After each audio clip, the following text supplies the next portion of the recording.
تጸنعنا عصواعخا من يمزفلنا كصنع فرخا كم يديو سدت من كرا عالم كفلنا كلن كتنزل عالم انت ጸنعنا عصواعخا من يمزفلنا كصنع فرخا كم يديو سدت من كرا عالم كفل بسم الله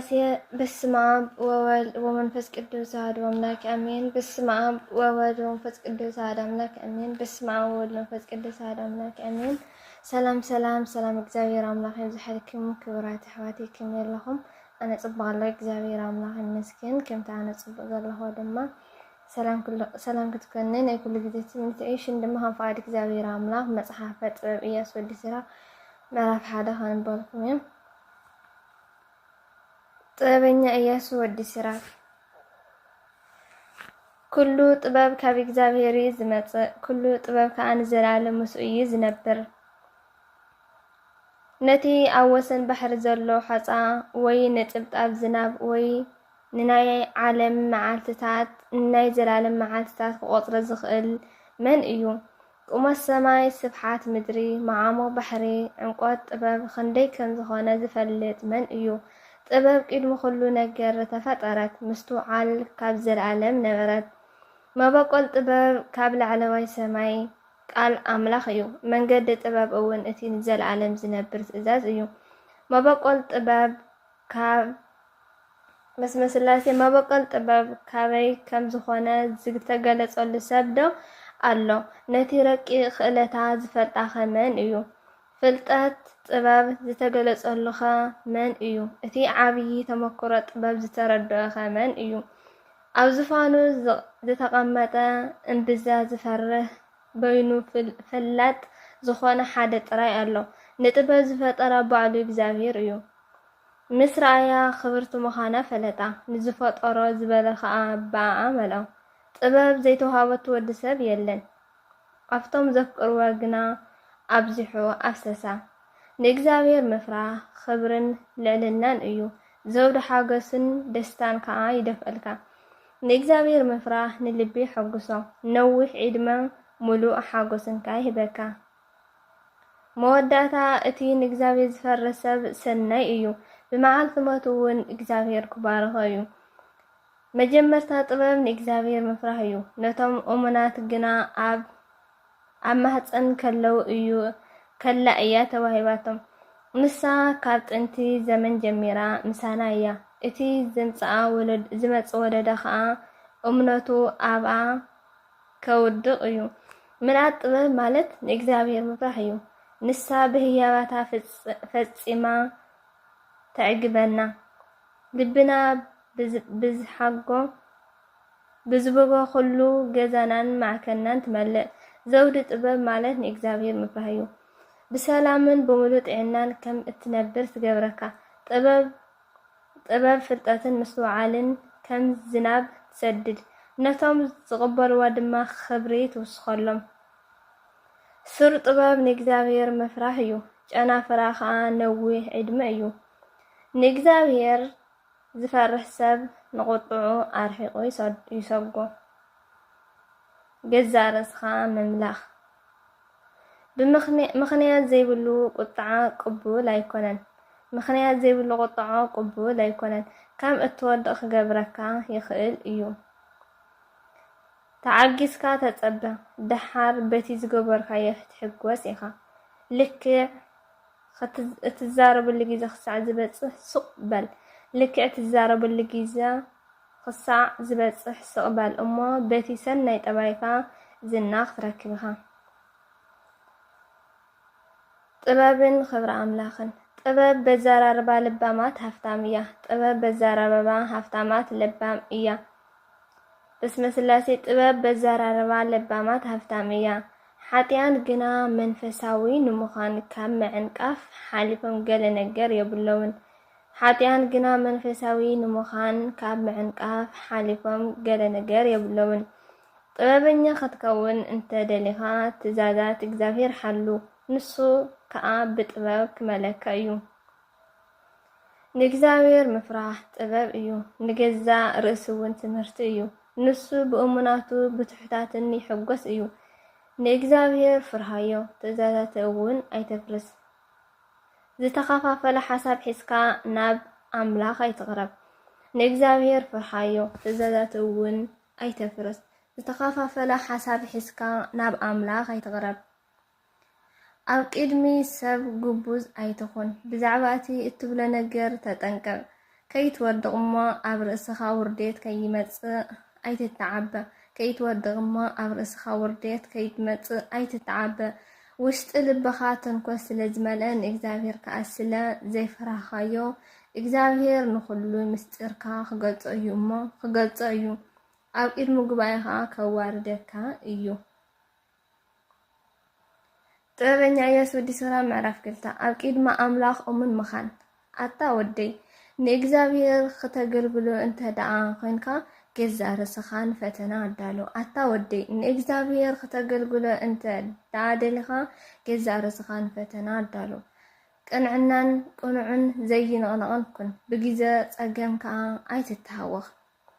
ኣብ እግዚአብሔር ተጸጋዕ ካብኡ ከቶ ኣይትፈላ ኣብ መወዳእታ ዕድመኻ ድማ ክባርኸካ እዩ ዝኾነ ነገር እንተ መጸካ ተቐበሎ ውርደት እውን እንተ በጽሐካ ዕጉስ ኩን ወርቂ ብሓዊ እዩ ዝፍተን ጻርቃን ሰባት ድማ ብእቶን ውርደት እዮም ዝፍተኑ ወርቂ ብሓዊ እዩ ዝፍተን ጻርቃን ሰባት ድማ ብእቶን ሓዊ እዮም ዝፍተኑ ብእግዚአብሔር ተኣመን ንሱ ድማ ክሕግዘካ እዩ ብቕኑዕ መንገዲ ሰጉም ተስፋኻ ድማ ኣብኡ ግበር ኣቶም ኩልኹም ንእግዚአብሔር ትፈርሁ ምሕረቱ ክትርእዩ ተጸበይዎ ከይትወድቁ ካብኡ ኣይትርሓቁ ኣቶም ኩልኹም ንእግዚአብሔር እትፈርሁ እመንዎ ዓስብኹም ከዓ ብርግጽ ክበኩም እዩ ኣቶም ኩልኹም ንእግዚአብሔር እትፈርህዎ ዘላለማዊ ሓጎስን ምሕረትን ሰናይ ህያባትን ክበኩም እዩ ክበኩም ተስፋ ግበሩ እስኪ ንድሕሪት ተመሊስኩም ነቲ ናይ ጥንቲ ወለዶ ሕስቡ ኣብ እግዚአብሔር ዝተኣመነ ሰብ ዝሓፈረ ወይ ህይወቱ ሙሉ ንእግዚአብሔር ዘኽበረ እሞ ዝተሓደግ ወይ ከዓ ንእግዚአብሔር ፀዊዑ መልሲ ዝሰኣነዶ ርኢኹም ትፈልጡ እግዚአብሔር ሕያውን ብምሕረት ዝመልአን እዩ ሓጢአት ዝሓድግ ብመዓልቲ መንከራት ዝሕልወና ንሱ እዩ እቶም ብግዜ ስደት ልቦም ዝመልቆም ኢዶም ዝለምስ ብኽልተ መንገዲ ዝኸዱ ሓጢአተኛታት ሰባት ወይሎም እቲ ልቡ ዝመልቆ ፈራህ ወይሉ እምነት ስለ ዘይብሉ ሓለዋ ኣይክረክብን እዩ እቲ ልቡ ዝመልቆ ፈራህ ወይሉ እምነት ስለ ዘይብሉ ሓለዋ ኣይክረክብን እዩ እቶም ተስፋ ዝቆረጽኩም ወይልኹም እግዚአብሔር ክፈርደኩም ክመጽእ ከሎ ዳ እንታይ ክትገብሩ ኢኹም እቶም ንእግዚአብሔር ዝፈርህዎ ንትእዛዛቱ ኣየፍርስዎን እዮም እቶም ዘፍቅርዎ ድማ ከም ፍቓዱ ኮይኖም ክነብሩ እዮም እቶም ንእግዚአብሔር ዝፈርህዎ ዘፍቅርዎ ክሐግስዎ ይጽዕሩ ገዛ ርእሶም ከዓ ንሕጉ ይግዝኡ እቶም ንእግዚአብሔር ዝፈርህዎ ኩሉ ሳዕ ከገልግልዎ ድልዋት እዮም ኣብ ቅድሚኡ እውን ገዛ ርእሶም ትሕት የብሉ ዕብየት ምሕረቱ ከም ዕብየት ግርሙ እዩ እሞ ኣብ ኢድ ሰብ ካብ ምውዳቕ ኣብ ኢድ እግዚአብሔር ምውዳቕ ይበልጽ ድማ ይብሉ ዕብየት ምሕረቱ ከም ዕብየት ግርሙ እዩ እሞ ኣብ ኢድ ሰብ ካብ ምውዳቕ ኣብ ኢድ እግዚአብሔር ምውዳቕ ይበልጽ ድማ ይብሉ ጥበበኛ ኢያሱ ወዲ ሰላም ምዕራፍ 3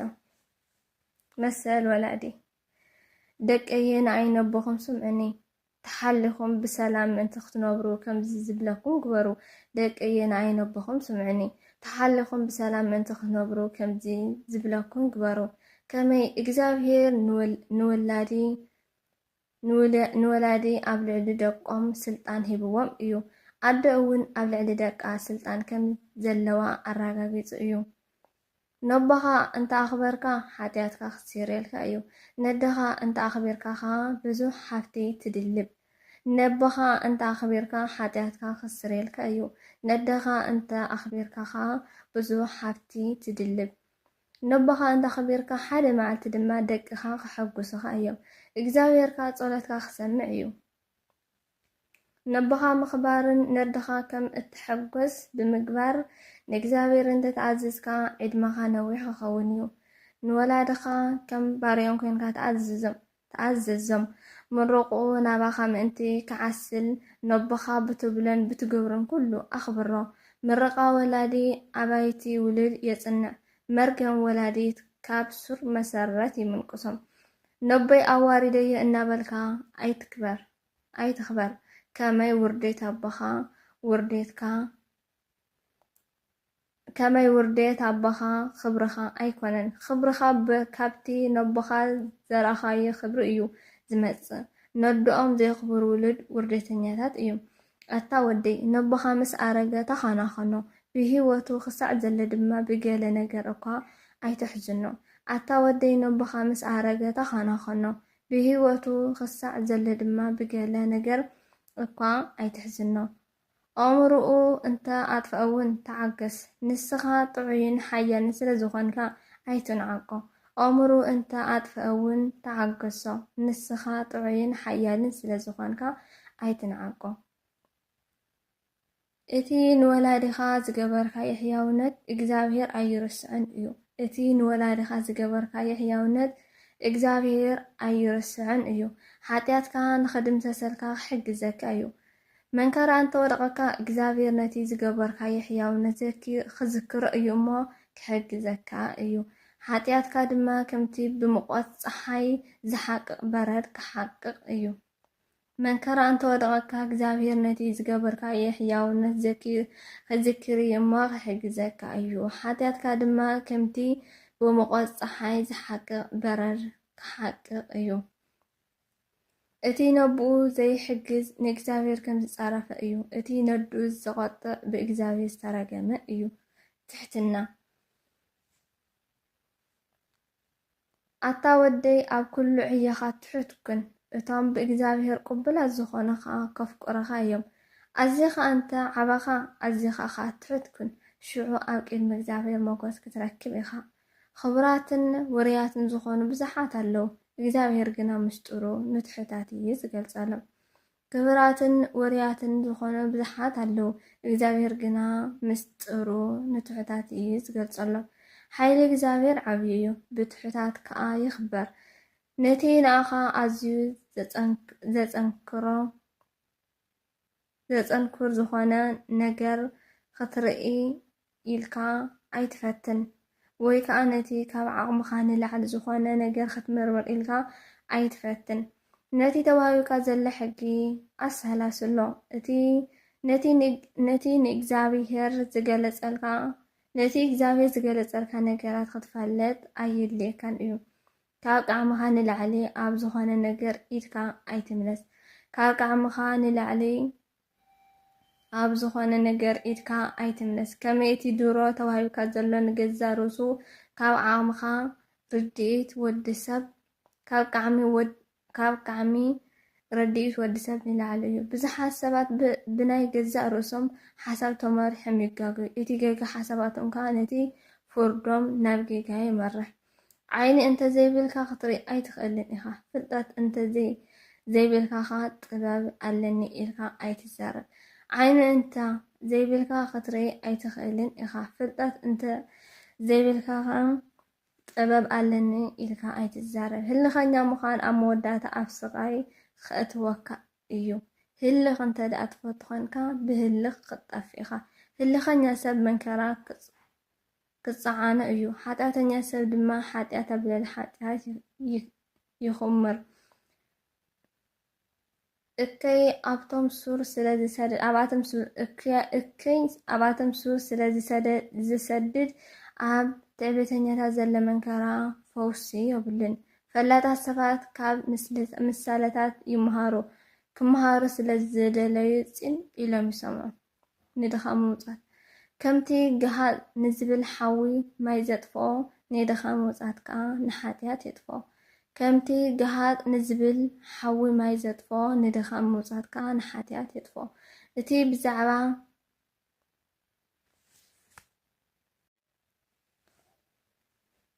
ብዛዕባ መጻኢ ዕዱል ዝሓስብ ሰብ ንኻልኦት ሰባት ሰናይ ይገብረሎም ክፉ መዓልቲ ኣይክረኽበን ኣብ ዝወደቐላኻ ሓገዝ ክረክብ ይብለና ተወንተስ ካላሜን ዘንጥብኩን ዝግድልኩውን ዝተጋግኹን ብኣፈት ጉሃን መልእኽቲ ተኣርምለይ ወስሃሊ እግዚአብሔር